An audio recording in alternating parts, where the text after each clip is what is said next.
Welcome. Today we are going to talk about TVs. I get a lot of questions regarding what kind of TV to get, what's a smart TV, what kind of resolution, um, Amazon, Netflix, Apple TV. So I thought we would break down this seminar into several parts. The first part is TV Talk, where I share with you important terms that you should know. I'll also talk about your choices of TVs that are out there for you today. Another important topic is TV resolution. And probably the biggest thing I get questions on are all the different choices out there. Apple TV versus Netflix versus Chromecast versus Roku and cable and so on.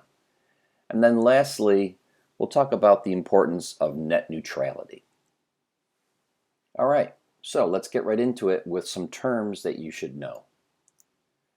The number one question I get when it comes to anything dealing with television or video is, what is streaming? Streaming is a method of transmitting or receiving data in real time, especially video and audio material, over the internet as a steady, continuous flow, allowing playback to proceed while subsequent data is being received. What does that mean? It means delivering data from the company's computer to your computer through the internet as a constant stream of data.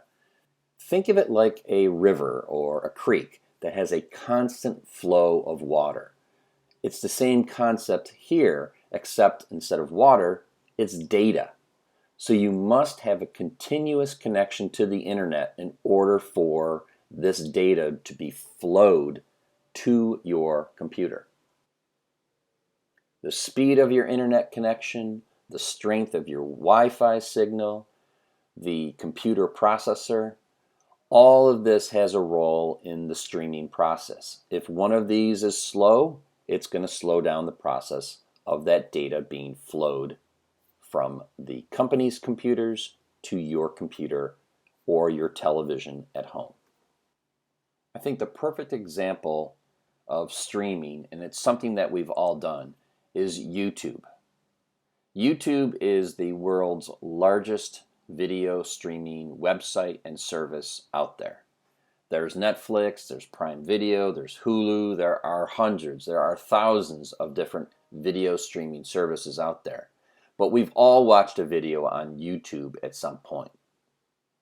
When you go to YouTube and you click on a video, or let's say you want to search for a particular video, you've got a search bar right up here.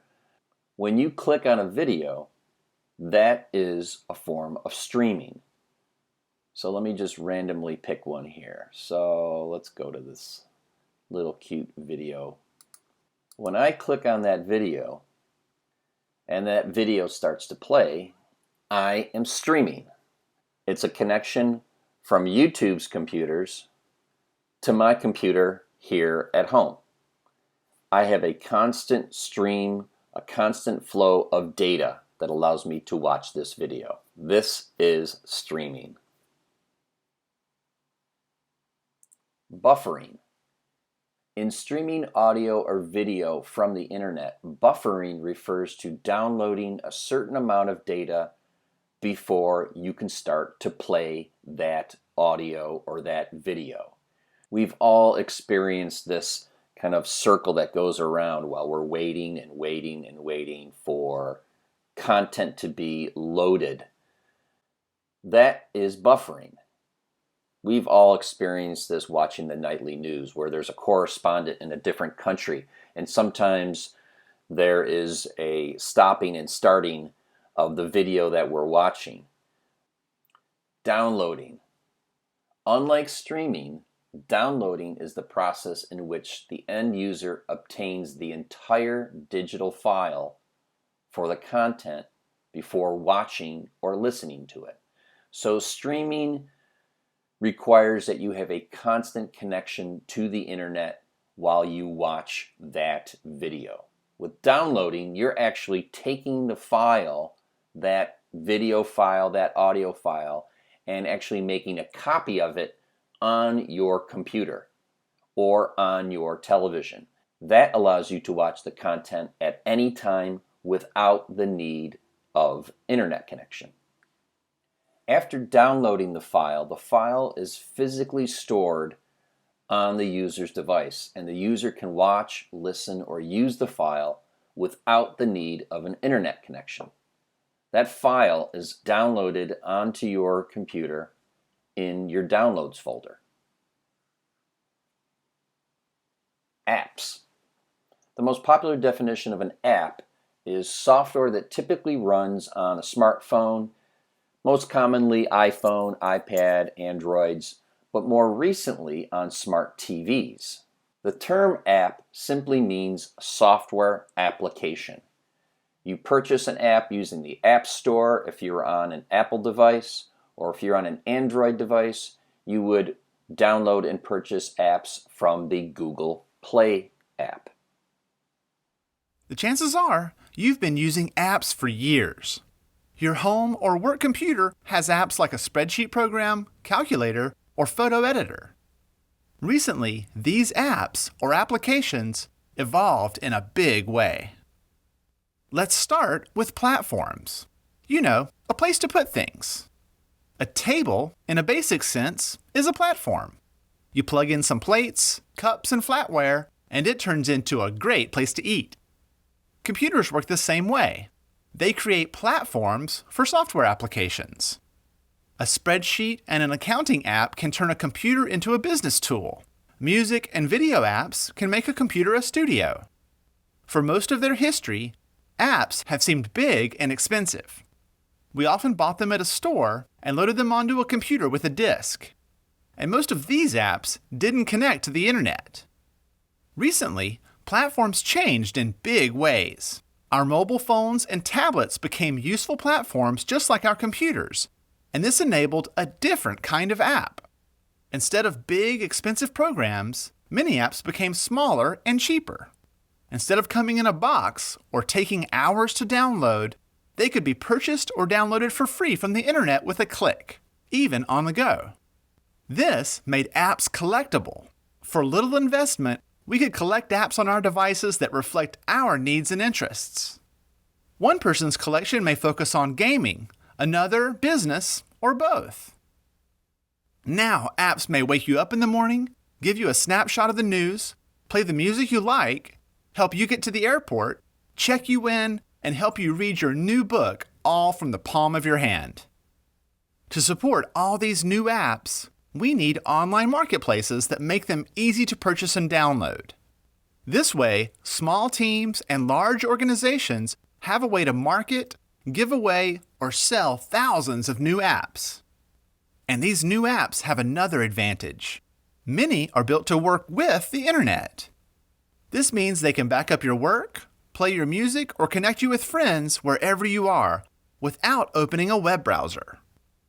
But it's not just phones and tablets. Computers, browsers, social networks, and gaming systems have all become platforms for a new generation of apps. So apps aren't really new.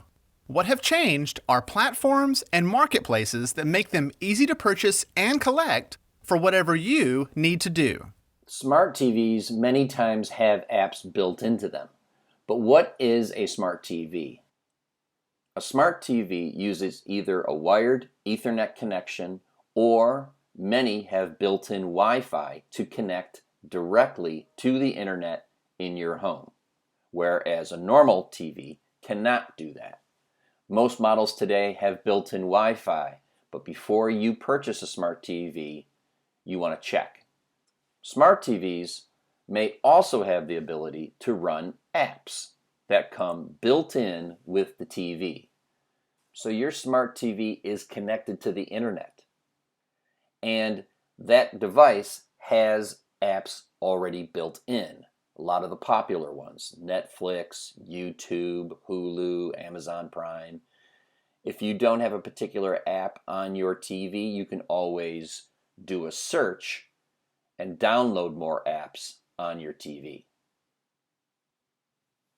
Binge watching. The practice of watching multiple episodes of a television program in rapid succession. This is very, very popular. I've just kind of recently got into binge watching certain television programs. One of my favorites is Portlandia. And this map here of the U.S. Kind of shows by state what are the most popular programs to binge watch. HDMI stands for High Definition Multimedia Interface. HDMI is a digital interface for transmitting audio and video data in a single cable. In the past, we had to use two different cables, an audio and a video. Now with HDMI, that's all built in within one cable. This is what an HDMI cable looks like. Depending on the age of your TV and the devices that you want to plug in, chances are you will need an HDMI cable to do that.